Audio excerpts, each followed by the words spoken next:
ગુજરાતમાં સ્થાનિક સ્વરાજ્યની ચૂંટણીને લઈને જબરજસ્ત માહોલ છે અને જૂનાગઢના ભેસાણ તાલુકો જે ધારાસભ્ય ગોપાલ ઇટાલિયાનો મત વિસ્તાર પણ ગણાય છે ત્યાં હવે તેઓ પ્રચાર પ્રસારમાં લાગ્યા છે।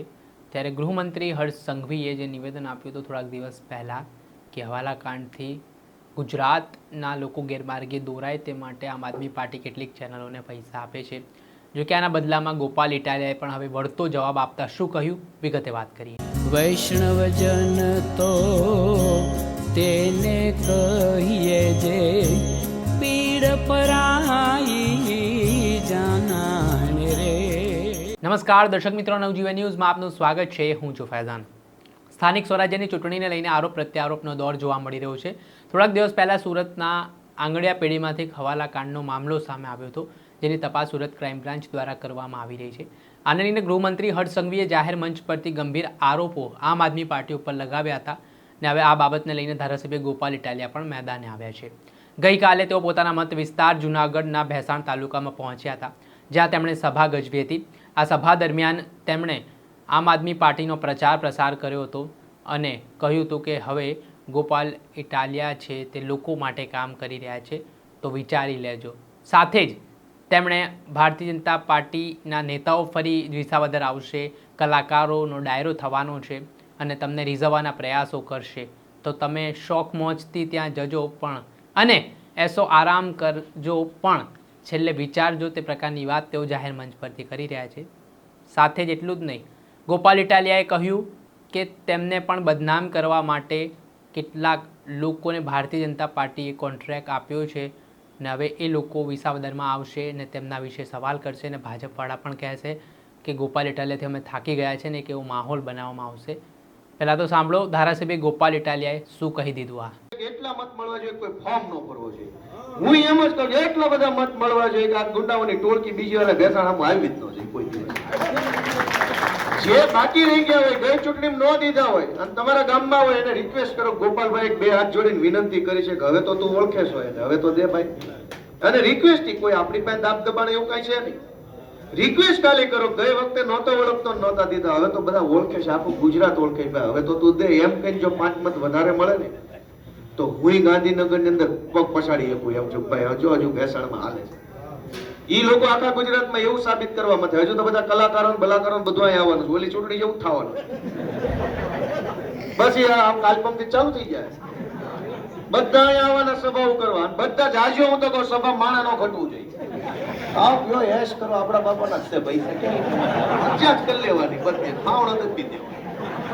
2-3 ચૂંટણી સુધી આવવા છે પછી સમજી જાય અમારા બેટા કાઈ દે દેતા નથી। 2-3 ચૂંટણી સુધી હજુ કેમ થાય કે ઓલી ચૂંટણીમાં કદાચ નતો આમાં 2-3 ચૂંટણી સુધી આવું રાખું ને પછી સુધરશે। એ સમજે શું આપણે કે ચૂંટણી આવે દારૂ લાવે, ચૂંટણી આવે ખાવાનું લાવે, ચૂંટણી આવે પોલીસ લાવે, ચૂંટણી આવે ગુંડા, એટલે હું સમજે છે આપણે એવા માણસ છીએ। રાજી ખુશીથી પ્રેમથી વ્યવહારમાં હોય તો વાત અલગ છે, પણ ચૂંટણી આવે એટલે તમે ખવડાવી જાય, હું તો મને મત દઈ દે, હું તને ભજીયા દઈ દઉં, એવું થોડું હોય। એટલે હું સમજે છે હારો બકરો લેવા જાવ તો 10,000 નો આવે, હવે 250 ગ્રામ ભજીયા મત લઈ જાય, આખો માણા લઈ જવાનો, બકરા કરતા માણા સસ્તો। એટલે એને હું સમજે છે આપણને, અને એટલે હું વિનંતી કરું છું કે બધા હજુ તો આવશે। હવે અહીંયા જ બધા શું કામ ખબર છે, ટીવી વાળાને બધાને પૈસા ખૂબ આપ્યા, બધા ઇન્ટરવ્યુ લેવા આવશે। હા તમારું શું કેવું આ નો હાલે ગોપાલભાઈ, એવા જે કઈ હશે ભાજપ વાળા, ગોપાલભાઈ નો અહીંયા કાંઈ કામ નથી, અમે તો થાકી ગયા બહુ, અહીંયા કે બહુ તકલીફ પડે છે, એવા વિડીયો બનાવીને આખા ગુજરાતમાં ફેલાવવાનો કોન્ટ્રાક્ટ આપ્યો કરોડો રૂપિયા। હવડા મોટા ભેસાણમાં આવશે તો એમ નહીં પૂછે કે આ ભાજપ વાળા 30 વર્ષથી છે ખેડૂતોને ક્યારેય પાક વીમો આપતા હતા, પહેલી વાર ગોપાલભાઈને ચૂંટણીમાં મત દબાવ્યો અને આખા ગુજરાતમાં વિસાવદર વાળીનો સંદેશ ગયો તો 10,000 કરોડનું પેકેજ આપવું પડ્યું અને નહોતું નુકસાન એને સહાય મળી। અને ગયા વર્ષે હું જયારે ચૂંટણીમાં ઉભો રહ્યો ત્યારે પાથરા તણાઈ ગયા હતા, કોઈ જોવા નહોતો આવ્યું ખેડૂતોની હાલત। આ વખતે પાથરા નહોત તણાય, પાલો નહોત પલ્યો, તોય પૈસા આવ્યા। હું ગામ કાન ફટામ 2 હાવણા મૂક્યા હતા, બુદ્ધિ ઠેકાણે આવી, હાવણા સિવાય નથી હારે, પાલો નો પલ્યો તો પૈસા આવ્યા। કોકને નો આવ્યા, કઈક ટેકનિકલ ખામી એ કઈ જે કઈ થયું, થોડી ઘણી ઘટના દુર્ઘટના બની અલગ વાત, લાગઠમાં તો સારું થયું ને। આખા ગુજરાતના ટીવી વાળાને પૈસા આપ્યા છે અને જે ગલ્લે ભાગો બેઠો છે ને, તમારું શું કેવું છે? કાંઈ કેવું નથી, જાને ભાઈ તું પિતળિયા સો એક ધારો કહેવા જેવું હતું એ બધું કહી દીધું. બીજી ઓલી પેટા ચૂંટણીમાં બાકી રહ્યું આ ચૂંટણીમાં કહી દેવું, બીજું શું હોય કહેવાનું. ગોપાલભાઈ ઇટાલિયન હાવણો બધાને કોન્ટ્રાક્ટ આપ્યા. શું કામ? કે ગોપાલ ઇટાલિયાનું ખરાબ બતાવો. વિસાવદરમાં ગોપાલ ઇટાલિયા, ભેસાણમાં ગોપાલ ઇટાલિયાથી લોકો નારાજ છે એવું ગુજરાતમાં બતાવવા માટેનું આખું કામ કરે. શું કામ?